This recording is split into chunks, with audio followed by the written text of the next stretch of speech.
My friends, my name is Jeff Yalden, and I've had the pleasure of living in the Myrtle Beach community for a few years now. I moved to Grand Dunes in 2014 simply because Myrtle Beach looked like a wonderful place to live. I have not been disappointed. I know you wonder about me. Who am I? How do I fit into your community? Sure, Myrtle Beach is a growing city, but it's also a small town. I wasn't born here. I don't know everyone like many of you do. However, I hope to fit in and provide this community that I have come to love a valuable service. I grew up on Long Island, New York, a small, beautiful community on the water in Suffolk County, Port Jeff to be exact. I had a wonderful childhood.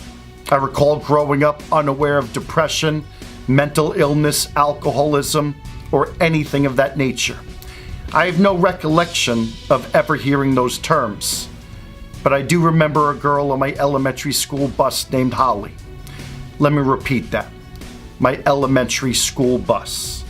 Holly, a fifth grader, made that forever decision and took her own life. The bus never stopped at her house anymore. That was my first exposure to what has become my life's work. My second exposure to suicide was one of my Marines while stationed at Cecil Field Naval Air Station in Jacksonville, Florida. I'll always remember this one because I was there when he did it. Was discussing suicide and mental health such a stigma back then? All hush hush and let's not talk about it. I really don't know. For many years, I lived with mental illness, but I didn't realize it. Perhaps I understood something was different for me, but I wasn't educated. I didn't know how to ask for professional help. I now accept that I am a man who lives with mental illness. I'm diagnosed with major depression, bipolar type 2, and post-traumatic stress disorder, otherwise known as PTSD. I now proudly say that I am a man who lives with mental illness. Yes, you heard that right.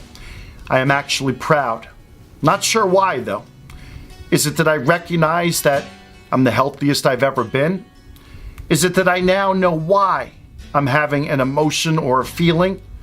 Is it that I know what triggers are and how I am about to react? Maybe it's because I have tools that I can use to help me cope and problem solve. Is it that I now recognize how important self-care is? Or maybe it's that I realize that asking for help was the best thing that I've ever done, and that I'm proud that I went from the man I was to the man I am. Either way, my friends, I'm proud to say that I am a man who lives with mental illness. I'm proud that I make the world a better place in the work that I do and my advocating for it. Like I said, I live with mental health. I teach it, and every day I'm passionate about being one of the biggest advocates for mental health. I'm committed to making a difference, and where better than in our own community. I started speaking while I was in the Marine Corps in Jacksonville, Florida. And then I began teaching at Hollis Brookline High School, coaching soccer and basketball. And it was then that I pursued my desire to work with teens as a youth motivational speaker. And since those early days, more than 26 years ago, I've had the opportunity and honor of speaking to communities in all 50 states, every province in Canada, and in 49 other countries. I believe I get through to kids. I'm kind of a no-nonsense, tell-it-like-it-is kind of a guy. I have tattoos, and kids seem to like that. And after I connect with my audiences, I hammer home two messages. It's okay to ask for help, and it's okay to be in counseling and/or taking medication from a medical health professional or a family doctor. My friends, in 2018, I founded the Jeff Yalden Foundation, a 501c3 organization that I hope will grow to support the work about which I am so passionate. I have many expectations and aspirations for what the foundation can and will accomplish, including providing valuable support to those who don't know how to speak up or reach out. On December 8th of 2018, we will be hosting our first annual Speak Up, Reach Out 5K here in Market Common, Myrtle Beach, South Carolina. I would like to give back to this area. I'd like to be more involved in the Myrtle Beach community and the people who live here. I ask you to assist me on this journey. I ask that you welcome me and guide me in the right direction so that I may continue working toward a goal of preventing suicide and reducing the stigma surrounding mental health.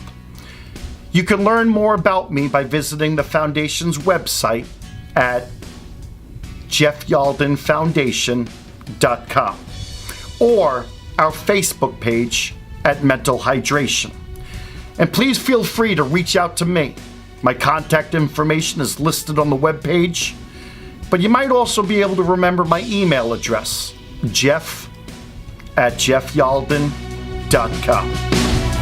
Thank you, my friends, and I look forward to making a difference in our community.